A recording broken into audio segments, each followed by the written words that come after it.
और इस वक्त की बड़ी खबर आपको यही हम बता रहे हैं कि विकास दुबे का इनकाउंटर हुआ। उसने भागने की कोशिश की, पुलिस ने उस पर फायरिंग शुरू कर दी। उससे पहले उसे आत्मसमर्पण करने को कहा गया था। ये सब आधिकारिक तौर पर बातें कही जा रही हैं। भागने की कोशिश उसने तब की जब उसकी गाड़ी पलट गई थी और गाड़ी पलटने के बाद उसने एक पिस्टल जो कि एसटीएफ के जवान के पास मौजूद थी वो छीनकर भागने की कोशिश की और ज्यादा दूर तक शायद वो नहीं भाग पाया था। उसके पीछे जब वो गए उसे पूरी तरह से घेर लिया गया। उसे बोला आत्मसमर्पण करने के लिए, वो नहीं माना। उसके बाद उसके ऊपर फायरिंग की गई। कितने राउंड फायरिंग की गई ये अभी तक स्पष्ट नहीं है। वही जगह हम आपको दिखा रहे हैं जिसे अब पूरी तरह से कॉर्डन ऑफ कर दिया गया है, जहां पर गाड़ी पलटी थी। उसके बाद जहां पर एनकाउंटर हुआ ये वो जगह है। ये देखिए, हम तब से ये सवाल पूछ रहे थे और सवाल भी खड़ा कर रहे थे कि आखिर ये हाईवे पर जब ये गाड़ी पलटी है तो ये कितनी दूर और किस तरफ, किस दिशा में भागा होगा। यानी ये खेतों की तरफ भागा, ये हाईवे की तरफ नहीं भागा था। ये जो खेत हैं जो उस हाईवे के आसपास है, मैं चाहूंगी दूसरी तस्वीर भी दिखाना जहां पर गाड़ी पलटी थी तो आप समझ पाएंगे।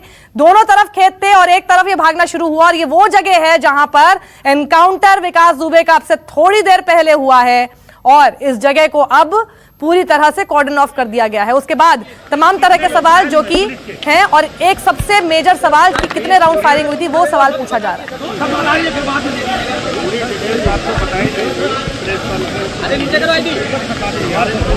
रास्ते में मीडिया कर्मियों को रोक दिया गया था। सर रास्ते में हाईवे जाम कर दिया गया था, मीडिया को रोक दिया गया था। सर आधे घंटे में क्या कर रहा था सर? कितने राउंड फायरिंग हुई थी सर? कितने राउंड फायरिंग हुई थी?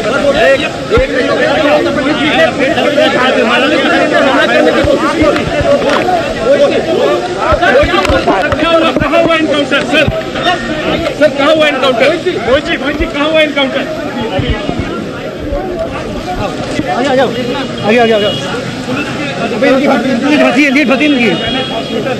यहाँ पर की आओ ना के बाद विकास दुबे को लाया गया था। सुबह उज्जैन से लाया जा रहा था। सुबह कानपुर के बाहरी इलाके में उसकी मुठभेड़ हुई पुलिस के साथ जब उसने भागने की कोशिश की और उस दौरान गोली और उससे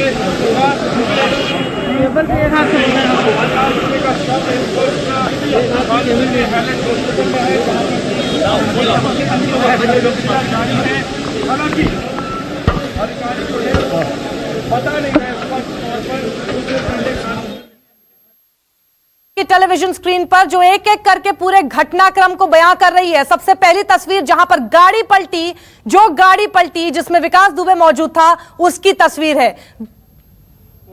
बाद में प्रेस कॉन्फ्रेंस के माध्यम से अवगत कराया जाएगा। मुठभेड़ कहाँ हुई सर? इनकाउंटर कहाँ हुआ? ये पूरी डिटेल्स आपको बताई जाएंगी। बताएंगे इनकाउंटर कहाँ हुआ? क्या अभी हम कानपुर पुलिस तो नहीं है? सर कितने लोग घायल हैं?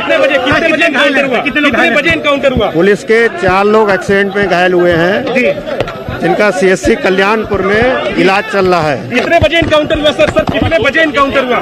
पूरी डिटेल्स बताई जाएंगी। आप लोग पर हुआ नहीं, पूरी डिटेल्स बताई जाएंगी। फिलहाल लोकेशन शेयर करने में क्या दिक्कत है सर? कितने पुलिसकर्मी घायल है इस एनकाउंटर में? पूरी डिटेल्स आपको प्रेस कॉन्फ्रेंस के माध्यम से बताई जाएंगी। अभी मैं इतना कंफर्म कर रहा हूं कि विकास दुबे ये अपराधी मारा गया है। पुलिस इनकाउंटर में ये मार गिराया गया है। पूरी डिटेल्स इसकी अलग से बताई जाएंगी। क्या इसने भी हथियार छीनने की कोशिश की थी? सर क्या हथियार छीनने की कोशिश की थी? सर क्या हथियार छीनकर भाग रहा था? सर क्या हथियार छीनकर भाग रहा था? सर इनकाउंटर हथियार छीनकर भाग रहा था विकास दुबे। गाड़ी पलट सर सर बताइए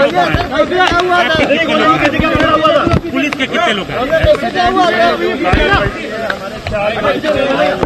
ठीक है।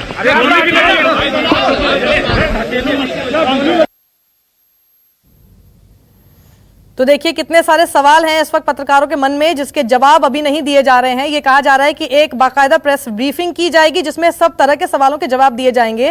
हालांकि ये भी पूछा गया कि जहां एनकाउंटर हुआ है उस लोकेशन को रिवील करने में क्या दिक्कत है इस वक्त, लेकिन वो भी कहा गया कि प्रेस ब्रीफिंग के दौरान ही बताया जाएगा। हाँ, बस इतना बताया है कि 4 जवान हैं जो कि इस हादसे में घायल जरूर हुए हैं। और पत्रकारों के ही सवाल से जो मुझे एक समझ आ रही है बात वो ये कि हम लगातार ये सोच रहे थे कि ट्रैफिक जैम हो गया था, लेकिन ट्रैफिक जैम किया गया था, क्योंकि पत्रकार ने यह पूछा, यह कहा कि मीडिया को रोक दिया गया था आगे जाने से, ट्रैफिक जाम कर दिया गया था, ट्रैफिक जाम लगा दिया गया था और इस वजह से मीडिया आगे नहीं जा पाई। और ये देखिए अखिलेश यादव ने भी उठा रहे हैं अब सवाल और कहा है कि ये कार नहीं पलटी है, अखिलेश यादव ने कहा। और राज खुलने से सरकार पलटने से बचाई गई है।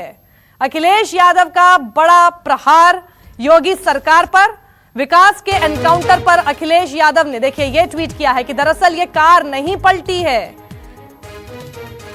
राज खुलने से सरकार पलटने से बचाई गई है।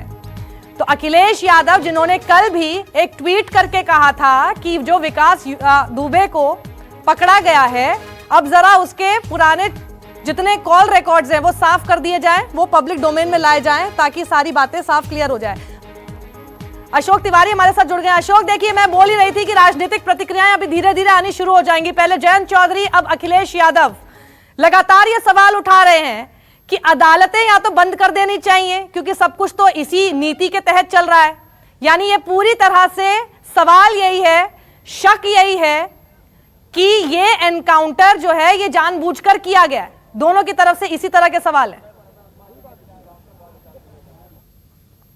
अशोक से हम दोबारा संपर्क साधने की कोशिश कर रहे हैं। वहीं हम आपको वो हथियार की तस्वीर भी दिखा रहे हैं जो पिस्टल पुलिस कह रही थी वो छीनकर भाग रहा था, उस लोकेशन से मिला जहां पर एनकाउंटर हुआ।